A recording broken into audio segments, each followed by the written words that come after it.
नोंथांमोना आंखौ सावहोनो हागोन जुदि आंनि बुंनाया गोरोन्थिब्ला नोंथांमोना हाग्रामा महिलारि आरो प्रमद बर' बिनि गेजेराव जोंहा बिराद फाराग दङ दानि राजखान्थि सोलिनायखौ प्रमद बर'नि दानि राजखान्थि दैदेननाया मा आरो बै समाव हाग्रामा महिलारि सारनि राजखान्थि दैदेननाय खुलुमनाय लोगोफोर नोंथांमोनखौ बे बिटिआरनि बोसोर चेनेलाव आङो गिबियावनो बरायनो लाग्रोदों थारैनो आङो दिनै बिदा गेदेर रंगुल बर' बुंनायनि सायावनो आं मोनसे बाथ्रा गोसोआव फैदों आङो बे बाथ्राखौ नोंथांमोननो शेयार खालामगोन दिनै हाग्रामा महिलारि आरो प्रमद बर' बिनि गेजेराव फारागा मा दङ बेखौ आं नोंथांमोननि गेजेराव शेयार खालामनो होननानै फैदों थारैनो हारिनि बेलायाव हारिनि थाखाय खामानि मावनायाव प्रमद बर'आबो बेस्ट हाग्रामा महिलारियाबो बेस्ट सानैबो मोनसे जाहैबाय मा आखायाव हाथियार हमनानै बड'लेण्ड बिग्रा आरो सासे जाहैबाय मा माने दुलाराय बर' फरायसा आफादाव थाबोनानै बड'लेण्ड बिग्रा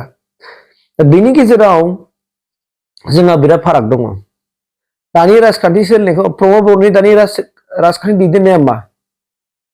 आरो बै समाव हाग्रामा महिलारि सारनि राजखान्थि दैदेननाया मा रोखोममोन बिराद फाराग दङ आरो आं बे फारागखौनो जे नोंथांमोननि गेजेराव बुंनो होननानै फैदों आरो बिथांमोना मा अबस्थायाव जाखो आं बेखौबो नोंथांमोनजों शेयार खालामगोन आङो थार बाथ्राखौ बुंगोन आरो जुदि आंना गोरोन्थि जादोंब्ला नोंथांमोना आंखौ सावहोनो हागोन जुदि आंनि बुंनाया गोरोन्थिब्ला नोंथांमोना आंखौ सावहो जुदि आंनि बुंनाया जुदि थारबा नोंथांमोना आंखौ मा खालाम कमेन्ट हरनो हागोन दा आंखौ बोर होनो हागोन बेनो जाहैबाय मा गासिबो बर'नि राजखान्थि दैदेनगिरिफ्रानो रावबो गाज्रि गैया स्पष्ट बाथ्रा बे नाथाय बिथांमोना जे माबा माबि बाथ्रा बुंलायो होनना बुङोबा बिथांमोना जाहैबाय राजखान्थिनि खाथिराव बुङो बे मोनसे बाथ्रा स्पष्ट दाना जोङो डेभेलपमेन्टनि बाथ्रायाव फैदो 17 बोसोराव हाग्रामा महिलारिया माखासे डेभेलप मावलांबाय आरो दिनै नै दानि इउपिपिएल गभर्नमेन्टनि जेरैखि प्रमद बर' दैदेननाय सरकार बुहुत डेभेलपमेन्ट खामानि मावगासिनो दङ बेनि गेजेराव आं बुंनो नागिरदों थांनाय समाव राजखान्थिनि हालोदा मारैखौमोन बिराद गाज्रिमोन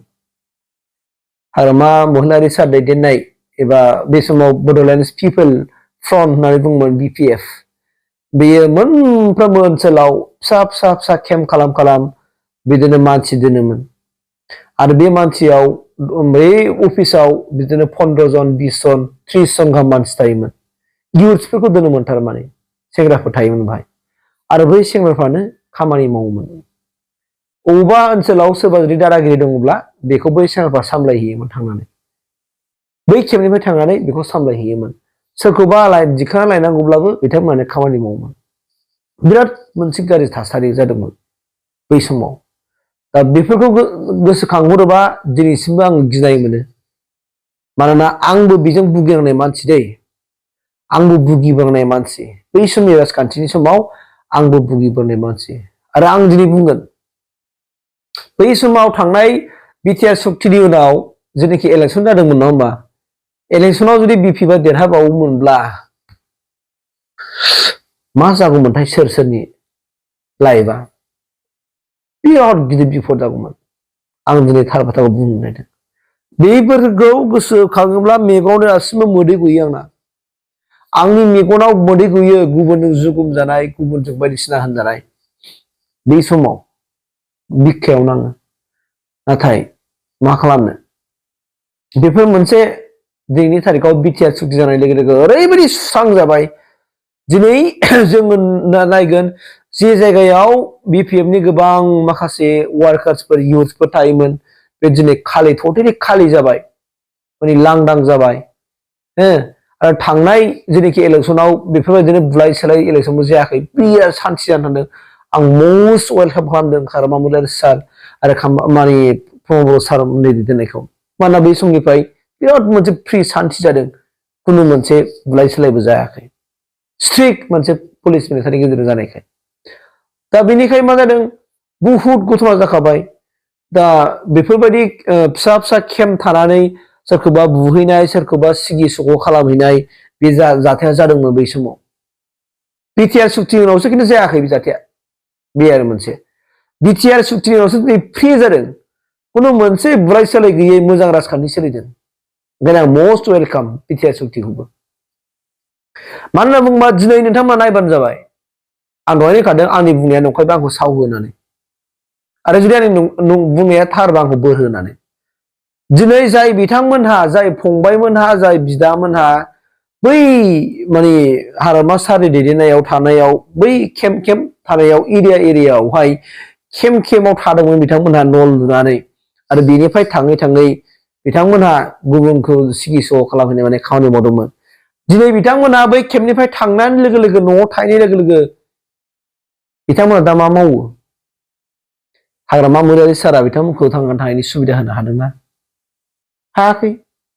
सोर साबेसे मानसिखौ थांनानै थानो हादों जोंनि न' साखाथि फाखाथिनो गोबां दैदेनगिरिफोर दङमोन बिथांमोना केम्पआव थानानै जोंसो फैबाय बिथांमोना जों दा हाबा जाबाय संसाराव हाबबाय बिथांमोननि अबस्थाखौ नायदोंना हाग्रामा सारा बिथांमोननो माबा मोनसे हरदोंना गैया मा हरदों हाबायाव माइरं बेग 3 दालि 25 केजि जोब्बाय अब्ला बिथांमोना बै समाव थानानै सोरखौबा दमखिनाय सोरखौबा सिगिहैनानै गुबुननि गोसोआव आघात होनानै गुबुननि जिउजों गेलेनानै बिथांमोना मा लाब थाखो दा बे मोनसे आरो दा बेफोरखौ गोसोखांबा दुखु मोनो दा टटेलि बे थासारिया गैला टटेलि चेन्ज जाबाय बिराद मोजां राजखान्थि गेलेबाय हो दा आरो बेफोरनि दायनिगिरिया जोङो बुंनांगोन हाग्रामा महिलारि साराबो नङामोन नङा होमबा बियो जोंनिनो मोनसे बिराद गाज्रि सिमांमोन एबा जोंनिनो मोनसे बर' हारिनि मोनसे बिराद गाज्रि सममोन जों बेखौ सानना लानांगोन जुदि बे बाथ्राखौ नङा होनना बुंदोंबा आं दाबो चेलेन्ज खालामनो राजि दं आं चेलेन्ज खालामनो राजि दं दै खुद आं गावनो दम होजानाय मानसि अब्ला बे समाव आङो दुलाराय बर' फरायसा आफादाव थायोमोन बेनिफ्राय आङो प्राइभेट टिचार्स मावोमोन नायदो अब्ला दा ओंखायनो आं खुलुमगोन एकदमबारे दा आं हाग्रामा सारखौबो खुलुमगोन प्रमद बर' सारखौबो खुलुमगोन आङो एनडिएफबि बादामखौ खुलुमगोन आङो दिनै बिटिआर सुक्ति जानाय लोगो लोगो मोजां सान्थि फैदों मोजां सान्थियै माने इलेक्सन गेलेनो हादों खुनु न' रिगिं गिनांगौ गैया खुनु रिगिं जाया गोदोबा रिगिं जायोमोन होनाङामोन बेफोरबायदि आरो बिराद बुलाय सोलाय थासारि जादोंमोन बाक्सु देखावनाय माबा देखावनाय खिन्थु बिराद मोजां दा फ्रि जाबाय दा बेखौ गोसोखांबा आं मोजां मोनो दा बेफोर बाथ्राखौहाय जोंना ब्रादार रंगल बर'आ बुंदों स' जिखियानो जाया मानो बेफोरखौ जोङो जोंनि बर' हारिनि थाखाय बियो मोनसे गाज्रि सिमांमोन होननानै जोङो साननानै लानांसिगोन आरो लाथारनांगोनानो आरो ओइबारनिफ्राय जोङो बेखौनो नायनांगोन थासारिखौ सोर सान्थियाव लाबोदों थासारिखौ सोर दिनै गोजोनाव लाबोदों जों बेखौ नायनांगोन आरो बेखौ नायनानै जोंनि रायजो राजाफ्रा गाव गावनि भटखौ होनांगोन आं बुंनाय नङा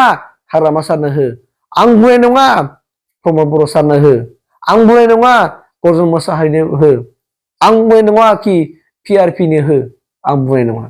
नोंथांमोनहानो नोंथांमोननि बिबेकजों गुसु मेलेमजों साननानै नोंनि गोरबो सिंनिफ्राय नोङो थासारिखौ 1 मिनिट 2 मिनिट नोङो मेगन मेसेमाने सान जेब्लानाखि नों भट हैनोसै अब्ला आरो बेनि उनाव नोङो साननानै नोङो भटखौ थु नांगौ बायदियाव जाय बायदि मानसिया जुदि दिल्लीयाव थांनानै हायोबा जोंनि हारिनि गांनाय उखैनाय खैदां खैफोदनि बाथ्राखौ बुंबानो हागोन थारैनो बैफोरबायदि बिजाथिनो नोंथांमोना भटखौ होनांगोन बे आंनिफ्राय खुलुमनानै खावलायबाय प्लिज